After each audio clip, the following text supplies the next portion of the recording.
আপনারা নতুন নতুন লোক আসতে চায়, আসুক। তারা আপনাদের মধ্যে ত্যাগ দীক্ষা ঘাম সহ্য করে যেভাবে আপনারা রাজপথে ছিলেন, তাদের ওইরকম পরিশ্রম দিয়ে আবার সংগঠনটা করতে হবে। এটা ক্লিয়ার।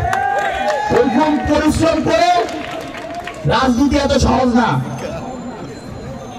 আমরা প্রতিদিন কর্মসভা করতেছি, একটা কর্মসভা শেষ হলে আরেকটা কর্মসভা চিন্তা থাকি যে কিভাবে সফল হওয়া যায় কিনা। এত সহজ না। আমরা খুব শান্তিতে আছি, আমি মনে করেন দেশ কি খুব শান্তিতে আছে? আজকে বাংলাদেশের খবর আপনারা জানেন কি হচ্ছে? জানেন না। লড়াই কিন্তু এখানে শেষ না ভাই, লড়াই সামনে আরো আছে। কোথাও কোনো কিচ্ছু ঠিক নাই। আপনারা বাসায় ঘুমাইতে পারেন, ভালো কথা। মামলা কারো এখনো নিষ্পত্তি হয় নাই, কিন্তু পুলিশ কিন্তু ডিস্টার্ব করে না। কিন্তু এই ডিস্টার্ব যে আবার হবে না, এটা কিন্তু নিশ্চিত আছেন? আবারও চলতে পারে। আবার বাচ্চা কাচ্চার মুখ দেখতে পাচ্ছেন, আপনার মায়ের মুখ দেখতে পাচ্ছেন, ভাইয়ের মুখ দেখতে পাচ্ছেন, বাবার মুখ দেখতে পাচ্ছেন। আবার যে পালাইতে হবে না, কোনো নিশ্চয়তা আছে? নেতৃবৃন্দ, মুক্তিযুদ্ধের সময় মানুষ অস্ত্র হাতে নিয়ে যুদ্ধ করেছে। আমরা কি হাতে নিয়ে যুদ্ধ করছি? ইট দিয়ে যুদ্ধ করে দেশটা স্বাধীন করেছি। অসংখ্য রক্তের বিনিময়ে দেশটা স্বাধীন হয়েছে। এই দেশটা রক্ষা করতে হবে ভাই। আমার বিএনপি ভারপ্রাপ্ত চেয়ারম্যান 31 দফা কর্মসূচি ঘোষণা করেছে। 31 দফা ভালো মতো পড়বেন। এভাবে ভাই ভাই স্লোগান না দিয়ে কিভাবে 31 দফা বাস্তবায়ন করা যায় সে ব্যাপারে আপনারা সচেতন থাকবেন। এই যে প্রোগ্রাম চলাকালীন সময় হুন্ডা দিয়ে, ব্রিজটা হুন্ডা দিয়ে এখান থেকে মহড়া দিচ্ছে, এটা কি ঠিক?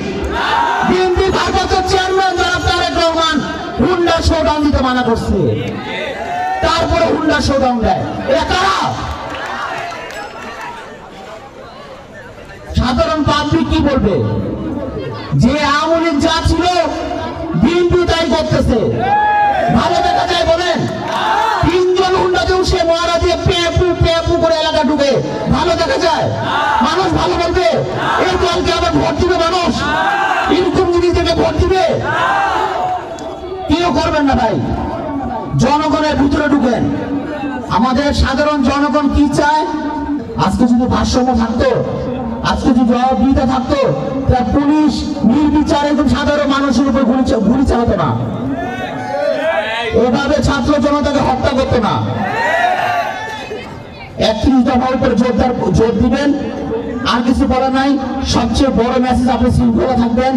আরেকটা বিষয় হলো অনুপ্রবেশকারী যারা আছে তাদের থেকে আপনারা সাবধানে থাকবেন, কারণ আপনাদের অনেক ভাই এই অনুপ্রবেশদের কারণে যেন হারায় না যায়।